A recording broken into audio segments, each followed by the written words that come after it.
day again, students. So this is the continuation of our previous lecture, asynchronous lecture about the chapter 2 of the GACE2 or the Peoples and Earth's Ecosystem, which is all about the Earth's ecosystem. Okay. So our last lecture or our last discussion, we already tackled about the biotic factors. Ano, yung biotic factors as a part or component of our ecosystem. So we explore the different elements within this biotic, yung living part of our ecosystem. Now, let's move on to the next general concepts of this chapter, the Earth's ecosystem, the energy flows in the ecosystem. So let's move on to the next energy flows in the ecosystem. Now, this is structure na mapapansin nyo, triangle, di ba? This is what we call the ecological pyramid. Ano? So the ecological pyramid in the ecology, the study of ecosystem is the representation figure for the transfer of energy of how is energy transfer for different trophic levels. So ito pong bawat part ng ating pyramid, they are called trophic level. Starting point po niya ng pyramid natin ay ang ating primary producer. Okay? Now, let's analyze the amount of energy as the as we move from one trophic level to next trophic level. So for first trophic level natin, the foundation ng lahat tayo nagpapatibay sa ating pyramid, sa ating ecological pyramid, is the producer. So receiving a total amount of energy of 10,000 kilocalories per cubic per square meter. Yung autotrophs per square meter. Per surface area ng ating autotrophs. For example, ganyan kalapad. Per year, 10,000 kilocalories. Now, as this producer eaten by our primary consumers, madami sila, madami. Only only 10% lang po. Tandaan niyo, ang rule po ng ating ecological trophic levels as the energy goes to the next trophic level, we have what we call the 10% rule. Tandaan niyo, 10%. Yung 10,000 kilocalories na na-receive ng ating producer from the sunlight, pagdating sa primary consumer, sa ating herbivore, 1,000 kilocalories lang po yung na-obtain nila. Okay? 1,000 kilocalories in their body ang naa-absorb. Saan po napupunta yung yung the rest, yung 9,000 kilocalories? It's either nalo po sila as heat in the environment, through the process called cellular respiration. Cellular respiration, that is released as heat of the environment, release as heat, and also yung mga metabolic processes sa katawan ng organism ng herbivores, ginagamit yung energy. That's why only 10,000 kilocalories ang nasa katawan niya pag kinain siya ng sunod na trophic level. Ngayon, pag kinain yung 10,000 kilocalories po, hindi po yan lahat mapapapunta doon sa katawan ng sunod na trophic level, yung secondary. We have also what we call 10% rule. Tandaan nyo to, lalabas ito sa exam. Kada movement po or trophic level ng unang-una as it moves in the food chain sa mga trophic level. 10% lang po yung napapapunta doon sa mismong katawan ng sunod. So from 1,000, naging 100 kilocalories na lang po. 900, from that 1,000, 900 ang na-lose as heat or is either di ko sure kung saan pa napupunta yung ibang energy. Basta we have what we call the law of thermodynamics. May pinupuntahan po yung the rest ng energy kung nawawala siya dun sa trophic level. Ang name-maintain lang po kasi from 10,000 naging 100, 100 lang po, 10% lang po nung 1,000, 10% lang po ng 1,000 which is 100 kilocalories ang napapunta dun sa sunod na trophic level, okay. So, hindi nawala yung energy, na-transform siya into other form of energy. Tandaan niyo, we have what we call the law of thermodynamics na nag-ooperate din sa ecology, sa ecosystem. Energy cannot be created nor destroy. Hindi po siya nawala. Na-lose siya as heat. Puwede rin na-lose as sound, siyempre. Okay. So next, sa pinakang top po, yung ating mga tertiary consumer, yung ating mga predator, hindi pa siya ano, apex predator. We have what we call nasa top na top pa. Apex predator. Wala na pong susunod na puwedeng kumain sa kanya. They are called as apex predator. Bale, ang mapapapunta na lang na energy sa kanilang katawan, 10,000 kilocalories. Ano? Ang kadalasan po kasi sa mga apex predator, in terms of their body, ang kanilang energy concentrated sa kanilang mga pungs, sa kanilang mga bibig. Malakas silang mga gat. Do'n sila malakas sa pagkagat. Nandun ang energy nila. Do'n napapapunta lahat yung concentration ng energy. Pero in terms dito sa mga herbivores, malakas ang katawan ng mga 'to. Yung mga herbivores, yung buong katawan nila. Mga kalabaw, mga kabayo. Distributed yung energy, 1,000 kilocalories, malakas. Actually, ang kabayo, ang kalabaw, kung lalaban lang ito sa ano, sa mga predator, sa lion, kaya niyang talunin kung tatadyakan niya talaga kasi malakas yung kanilang energy kumpara sa mga tertiary consumers. Kasi usually, ang mga tertiary consumers, most of their concentrated sa kanilang pagkagat. Kaso nga lang, meron silang what we call canine. May pangil sila. Kaya nayuyurakan nila yung mga katawan ng mga nasa lower trophic level. Kasi ito mga kabayo, mga ano, makakalaban naman sila in terms of strength. Kaya nilang lumaban. Kaso wala silang pangil. Kasi pag nakagat na sila, wala na.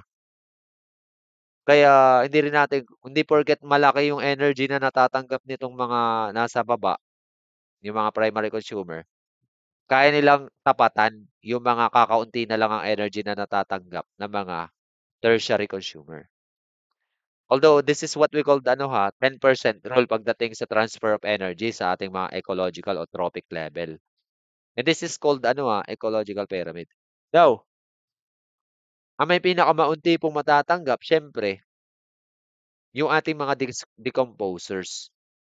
Kasi what is left for them is the dead bodies. Kasi pag dead bodies na, siyempre tigil na yung kanyang mga mechanism, wala na siyang halos energy. Tigil na yung mga body processes. Then, yung mga nade-decompose na dead, nagre-release din ng heat sa ano yan, sa environment, Yung decomposition, ang decomposition po is slow form ng ano, actually, ang decomposition is biological form of burning. Para siyang nasusunog na din, kaso nga lang by means of biological agent. Ang rapid oxidation kasi or yung ano, yung 'pag sinunog na papel, 'di ba? By means of ano 'yon, by means of oxygen in the air and also by means of flame or fire. Pero when we say decomposition, para din siya pagkasunog. Nade-decompose ko, it's a smaller simplified form. Pero by means of biological agent like these decomposers. And nabanggit na natin yung two types We have the detritivores and saprotrophs. Sana naintindihan niyo yung pagkakaiba ng dalawa. Para pag dinamit sila sa exam. Okay? So yun po yun lang po yung tatandaan natin sa energy transfer. We have what we call the 10% rule. Pag tinanong sa inyo, sino may pinakamaunti na energy na nare-receive? Eh di syempre, yung pinaka nasa taas ng ating ecological pyramid. Yung nasa highest trophic level. Kaso nga lang, kadalasan sa mga nasa highest trophic level, wala silang ginagawa kundi kumain ng mga mas mababa sa kanila. Ha? Yun ang ginagawa nila, kumain. Kaso nga lang, walang forever. Dadating ang araw, they will become dead bodies at mapapakinabangan sila is either ng scavengers. Ang scavengers naman, kaya pwede naman ang scavengers considered, hindi sila mako-consider predator talaga eh. Kasi ang scavengers umaatake lang naman pag dead bodies na. Kinakain nila yung ano, scavengers. Opportunistic lang sila eh, 'pag dead na, tsaka sila nangangain. Hindi sila nalaban ng patas na buhay pa tsaka sila atake, hindi katulad ng mga predator, okey? Pero may mga ano, may mga predatory animals na scavenger din. I'm not exactly, certain lang kung ano yung example, pero meron gano'n. Both predator siya, kaya din niya umatake sa buhay pa, and opportunistic scavengers din siya, scavenger. Okay. Pero lahat ng 'yan pupunta sa decomposers, ha? Okay. Next na important na malaman niyo, meron po tayong mga types ng ecosystem, okay. Then we have two general types of ecosystem. We have the terrestrial and aquatic. When you say terrestrial, ito po yung mga nasa land.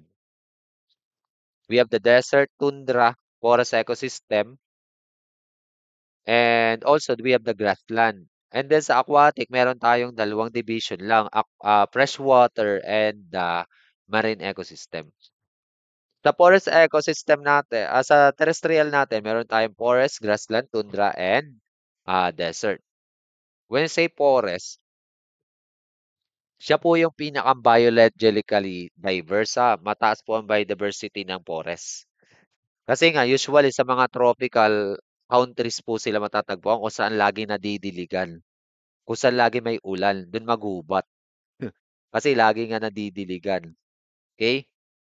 Ano po yung benefits ng forest? Forest help maintaining the temperature of the earth. And also, forest is also a major carbon sink. Tandaan nyo ah. Pero hindi po forest ang pinakamalaking carbon sink wait lang.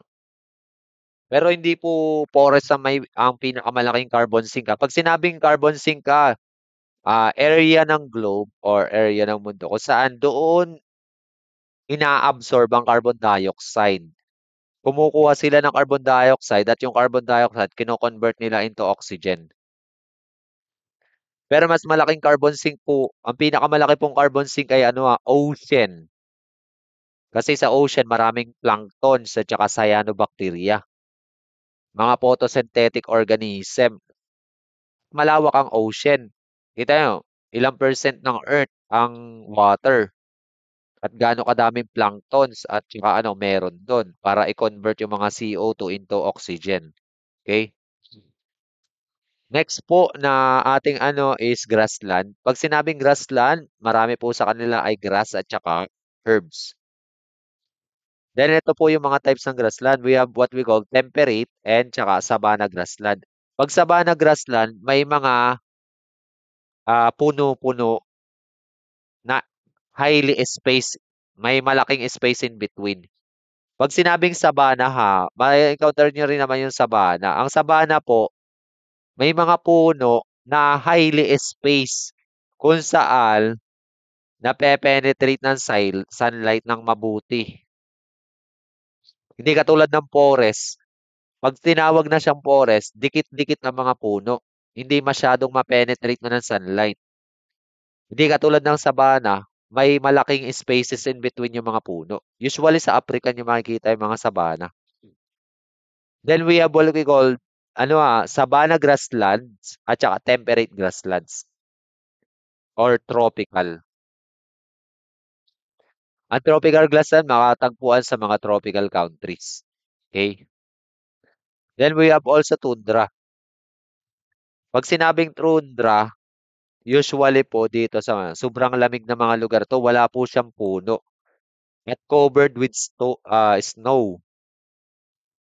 And matatagpuan po siya sa Arctic or mountain tops. Tandaan Arctic. Yun lang po ang tundra.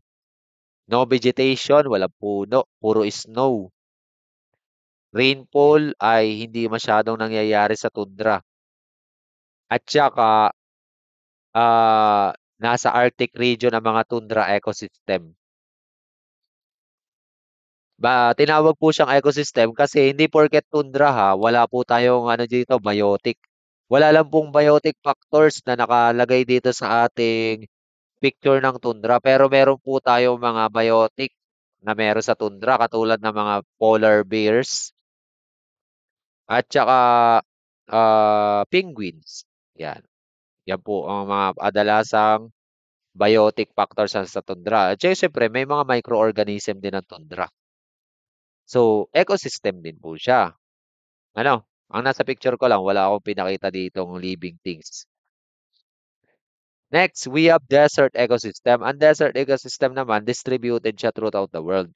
Kaya po siya kasi nagiging disyerto ang isang lugar. For example, kadalasan sa disyerto, nasa likod siya ng malalaking bundok. Ang super lalaki po kasing bundok, nahaharangan niya yung ulap na magdadala ng precipitation sa lugar. Pag naharangan yung ulap, hindi nakaka-penetrate doon sa bundok, hindi nakakalampas hanggang kabila. Hindi po nadadalhan ng precipitation yung kabilang side. Pag hindi siya nadala ng precipitation, we can consider this area as desert. Ang desert po kasi, little rainfall po talaga.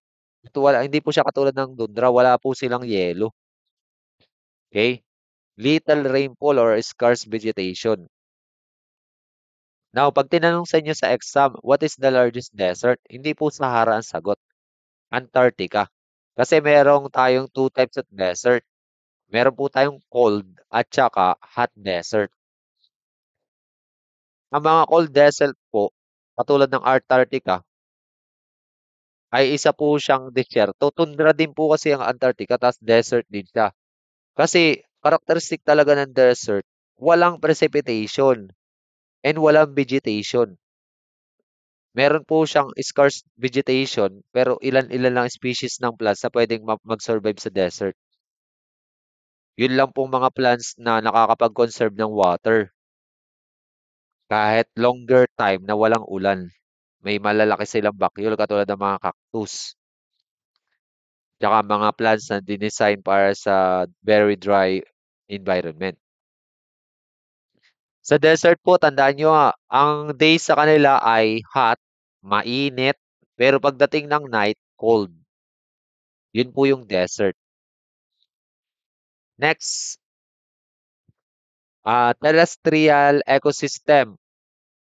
Desert, naulit lang po pala. Then, okay na po tayo doon sa terrestrial. Then, we have also the aquatic ecosystem. Aquatic. Parang wala ako dito, aquatic. Bale, ito na lang po ang aquatic. Ang aquatic ecosystem po, nahahati po siya sa dalawa. Meron po tayong marine. Ang marine po, meron po siyang salinity. Tandaan nyo, may salt content yung tubig ng marine. Then yung isa naman, freshwater. Ang freshwater ecosystem, aquatic ecosystem, ang mga ano niyan, mga included diyan, river, lakes, ponds, streams, yung mga batis. Yan po, freshwater. Ang marine ecosystem naman, mas biodiverse po siya. Tandaan nyo, ang marine ecosystem, mas marami pong biodiverse. Mas ano po siya, mataas ang biodiversity. Andiyan din po ang mga coral reefs. Actually ang coral baka akala niyo ano siya, plants. They are animals. Animals po, invertebrate ang mga corals. And kailangan pong pangalagaan ng tao ang corals. Kasi pag nasira mga corals, kawawa yung mga naninirahan sa corals. Yung mga fish. Okay? So now, let's talk about the importance of ecosystem. Wait lang po. Okay, the importance of ecosystem. Meron po tayong mga importance. Una po is providing. This is providing po not provisioning. Providing and regulating service. Okay, providing and regulating service. So, kita niyo po dito sa illustration, we have filter, the ecosystem filter and purify water. Then we have what we call water cycle na nag-e-operate sa ecosystem. Now, ang water cycle po ay isang mechanism ng ecosystem or ng ating environment na kung saan yung water na nandito na madumi, 'pag nag-evaporate, 'di ba water molecule lang ang tataas? Then tuloy-tuloy din po siya, pino-purify niya po ng nature talaga ang water. Kaso nga lang, with the advent of industrialization, yung mga factories, for example, dumadami na yung mga structure, nagbubuga ng usok. Tapos yung mga sasakyan, nagbubuga din ng usok, yung industrialization. Ang hangin po na kung saan doon nag-e-evaporate yung water, nagkakameron ng accumulation ng mga gases. Like what we call the sulfur dioxide at saka ng yung CO2. Pag nag-react po siya sa water na nasa atmosphere, nagko-cause po siya ng acid rain. Yun lang po yung environmental issue natin in terms of this function ng ecosystem. Kasi umi-increase po yung amount ng acid rain kapag dumudumi yung hangin. Nadi-disrupt po niya yung water cycle. The next one is regulating system. Regulating service naman na produce oxygen that we breathe. Actually, ang pinakamalaki po nating oxygen provider is the ocean. Kasi sa ocean, maraming plankton at saka mga cyanobacteria. They are largest also carbon sink. They absorb CO2, then convert it to oxygen that we breathe. Okay? The next na importance ng natin, ng ecosystem is food and medicine. Food in terms of agriculture, yung mga tanim natin, they are biotic factors ng ecosystem, yung mga isda, para sa fisheries. Ano, if masira yung ecosystem natin, paano yung food supply natin? Kasi dito talaga nanggagaling sa environment yung ating mga food supply, yung mga plants, yung mga crops. Sabihin natin sa market, pag bibili kayo sa mga katulad ng New City, may mga nakapackage. Pero babalik pa rin tayo, nagaling pa rin sila sa nature. Kaya alagaan natin yung ecosystem. Next, yung medicine, yung mga ginagamit sa pharma. Actually, galing din siya sa ecosystem, sa mga plants. Example, ito pong Panadol plant. Dito po kinukuha ang paracetamol, Panadol. Then also we have Paxglove. Dito po naman po kinukuha yung Degoxin drug, yung ginagamit sa heart disease, sa heart problem. Then also we have this one, opium poppy. Ang opium poppy naman ay plants na pwede siyang maging source ng morphine. Yung morphine, yung ginagamit na pang ng pain, pang disrupt ng pain para hindi niyo maramdaman sakit. Yung parang siya, nasa syringe siya, isasaksak niyo sa braso kung saan may pain para ma-relieve. Matapang na pain reliever po yung morphine. So galing siya sa opium poppy. So if masira yung nature, walang paano yung ating pharma, paano yung medicine? Saan pa kukuha, saan pa extract? Kasi usually yung mga active compound ng mga gamot na ginagamit natin sa mga patient, galing sa mga plants. Sineseparate lang sila, ina-isolate, at kino-concentrate into pill or tablets para maging efficient yung effect. Kasi scientifically proven sila, nag-i-inhibit, nag-e-exhibit ng ganong property. Like the Panadol plant, yung pinanggagalingan ng paracetamol. Next,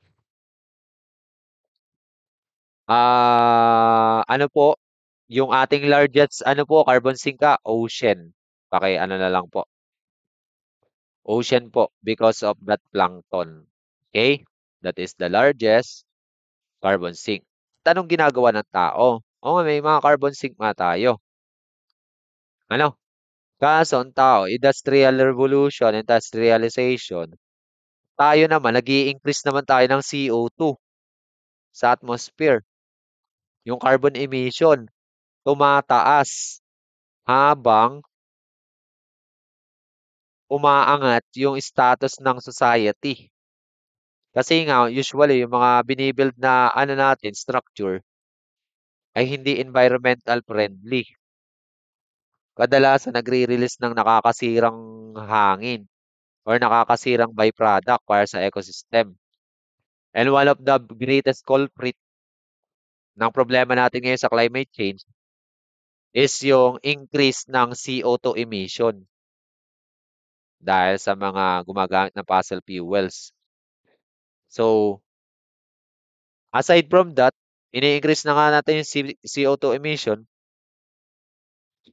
may mga human activities pa tayo katulad ng deforestation. So, binabawasan pa natin yung carbon sink. Ini-increase na natin yung carbon emission natin, binabawasan pa natin yung carbon sink. Paano na ang ating future kung ganyan yung mga tao? That's why this subject is very essential for the nursing student. Kasi alam niyo naman yung impact ng gantong situation ng climate change, lalo sa mga human health. Marami po tayong mga nagsusulputan na bagong sakit because of the oscillation, climate change. Ha? Okay? So, another ano po dito sa providing regulating service is the pest control. Ang ating pong ecosystem ay may mga natural pest control din po na pino-provide for us. Kaya wag po nating i-disrupt. Example, kung nag-aalaga kayo ng sili, makikita nyo to sa ilalim ng mga dahon. Ang tawag sa mga to, sa mga pesteng yan ay aphids. Ang ecosystem po, may provide po na natural pest control sa mga yan. Yung iba gumagamit ng strategy, meron silang mga tinatawag na good pest, katulad ng beetle. Ang beetle po kasi, natural predator siya ng mga aphids. Ilalagay mo yung beetle sa mga sili mo, tapos kakainin ng beetle ay yung mga aphids. So pag nawala yung beetle, kawawa mga magtatanim ng sili. Hindi makokontrol itong pesteng ito.